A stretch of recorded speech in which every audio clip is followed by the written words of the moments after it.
Fala aí pessoal, tudo bem? Meu nome é Vitor Eto, sou ortodontista e fundador da OpenSci e hoje vamos conversar sobre algo que parou o 10º Congresso Internacional de Ortodontia que ocorreu no Rio de Janeiro no final do ano passado. Hoje vamos falar sobre o que muitos consideraram a melhor palestra do Congresso. E eu fiquei tão empolgado com os resultados que eu decidi trazer em primeira mão para vocês. Para quem não conhece, o professor Hugo de Clercq foi o gênio por trás do protocolo BUMP. E para quem não sabe, esse é um protocolo ortopédico para tratamento de classe 3 esquelética ancorado em mini placas que revolucionou o tratamento da classe 3. Só que agora ele está propondo a mesma revolução, só que no tratamento da classe 2. Isso mesmo. O professor afirma que o Herbert, que a gente está acostumado a usar há décadas já, ela possui uma falha grave e que agora é possível dobrar o crescimento mandibular de forma real e estável. E você quer entender como a ortodontia digital e a ancoragem esquelética estão mudando faces e não apenas dentes? Fique aqui comigo. Mas antes da gente continuar, inscreva-se no canal e ative o sininho para não perder nenhum conteúdo novo. A ideia da OpenSci é justamente trazer essa ortodontia baseada em evidência para que você consiga aplicar no seu consultório amanhã. Logo de cara, o professor Hugo de Clercq inicia com um balde de água fria.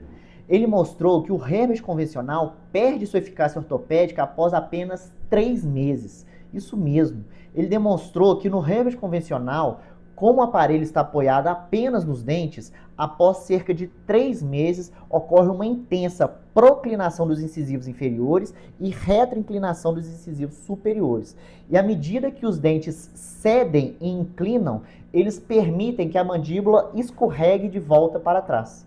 Ele demonstrou através de imagens que após 90 dias o côndilo ele já retornou completamente para a fossa glenoide. E que apesar do paciente continuar usando o aparelho, a mandíbula ela não está sendo mais empurrada para frente em relação à base do crânio. São apenas os dentes que são movimentados. Portanto, o que vemos clinicamente após esse período é uma compensação dento-alveolar. Ou seja, os incisivos superiores sofrem uma retroinclinação e os inferiores sofrem uma proclinação. E essa inclinação dos dentes mascara o fato de que a mandíbula parou de avançar esqueleticamente. E por isso o professor defende que manter o Herbert por 10 meses não faz sentido se a propulsão ativa acaba no primeiro trimestre. E para superar isso, ele criou o DC Appliance, DC de de Clercq, um dispositivo híbrido que une dentes e osso. E como que ele funciona? No arco superior, o aparelho é apoiado apenas em dentes através de um disjuntor palatino. E aqui levantou uma dúvida, porque como ele disse, na maxila os dentes sofrem um deslize dentário. Então eu fiquei me perguntando se não teríamos um resultado ainda mais significativo se não tivéssemos uma ancoragem esquelética na maxila também. Agora, no arco inferior, são instaladas mini placas customizadas de titânio, impressas em 3D e fixadas em parafusos monocorticais na região entre caninos e primeiros premolares inferiores.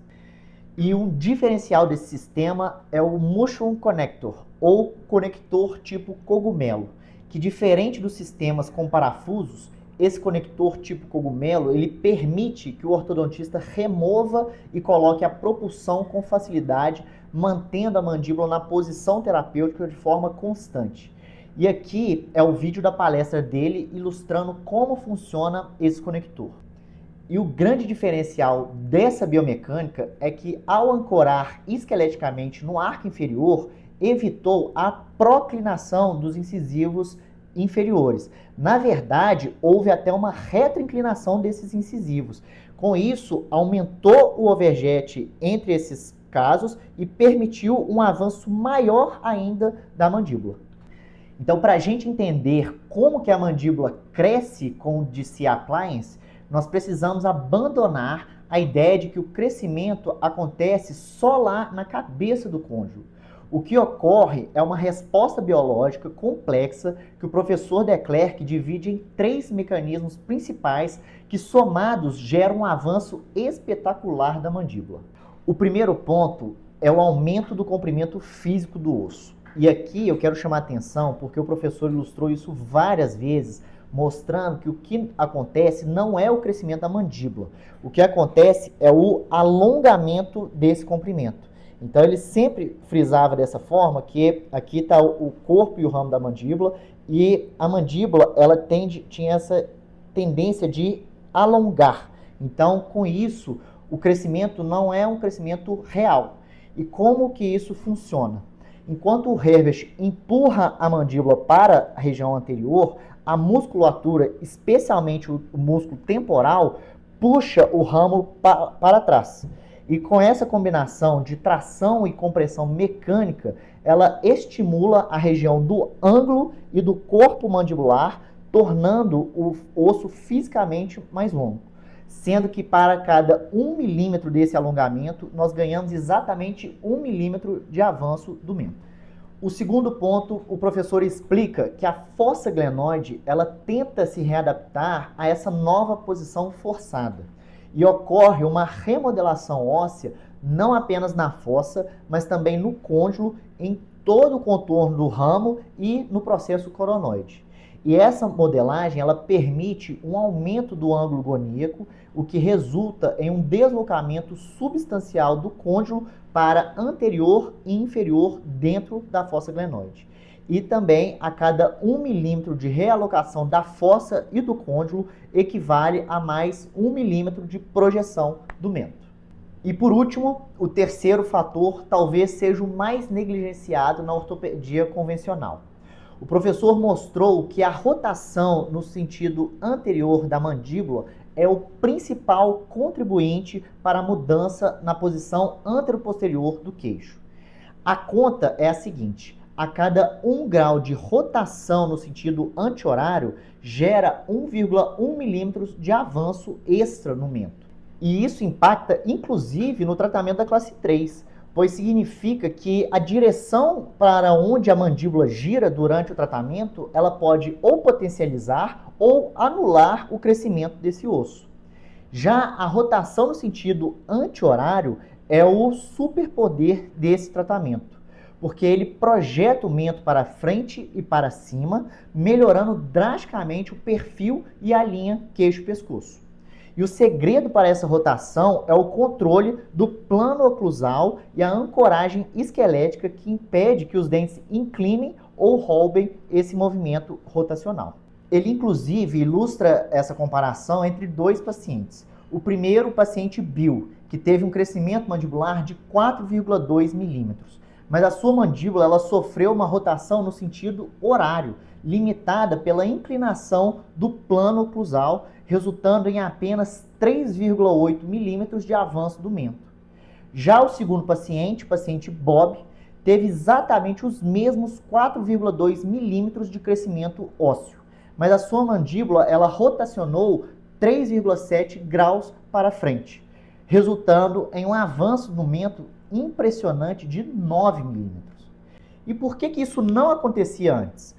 Como nós já discutimos, o côndilo ele tende a voltar para a fossa muito cedo por causa dessa proclinação dos incisivos. E quando os dentes eles se tocam, essa pressão sobre o ramo ela diminui e a mandíbula ela para de sofrer aquele estiramento necessário para o alongamento real. Mas o ponto que mais me marcou em toda a palestra não foi o avanço em milímetros, foi o impacto no perfil facial. Reparem na comparação antes e depois desse paciente. A mudança no perfil e linhamento pescoço ela é evidente. O que antes era um perfil mais convexo, com pouca definição do contorno mandibular, passa a mostrar uma maior projeção do mento e um perfil muito mais equilibrado. E o que torna esse caso ainda mais impressionante é a idade em que o tratamento foi iniciado, 14 anos e meio. Esse não é um paciente iniciando o pico puberal, é um paciente que em muitos consultórios já estaria caminhando para uma conversa sobre limites do tratamento ortopédico e até sobre uma cirurgia futura. E mesmo assim, o que se observa aqui é uma melhora facial muito expressiva. Agora, como aqui no OpenSci a gente preza pela ciência, vamos ao porém. Apesar do entusiasmo, é importante sermos cautelosos. O artigo que utilizamos baseado nessa técnica é um estudo de prova de conceito. Isso significa que no papel foram detalhados apenas 3 pacientes, apesar da palestra dele ele ter mostrado outros 5 casos diferentes. E embora o professor tenha mencionado um estudo prospectivo com mais de 200 pacientes iniciado em 2021, a comunidade científica ainda aguarda a validação desses dados em larga escala. Portanto, apesar dos resultados bem animadores, para podermos dizer que o DC Appliance é o novo padrão ouro no tratamento da classe 2, ainda precisamos de mais estudos para separar o crescimento natural do efeito real do aparelho e garantir que esses resultados sejam replicáveis para todos. Mas a mensagem final que fica, ela é bem potente. Pela primeira vez, nós estamos conseguindo enxergar nitidamente que nós estamos realmente melhorando o perfil desses pacientes, além da qualidade de vida e a sua respiração. E você, o que achou dessa tecnologia? Acha que o Herbert vai virar rotina ou o custo será uma barreira? Comenta aqui embaixo, vamos trocar uma ideia. No mais, eu fico por aqui. Um abraço a todos, até a próxima e tchau!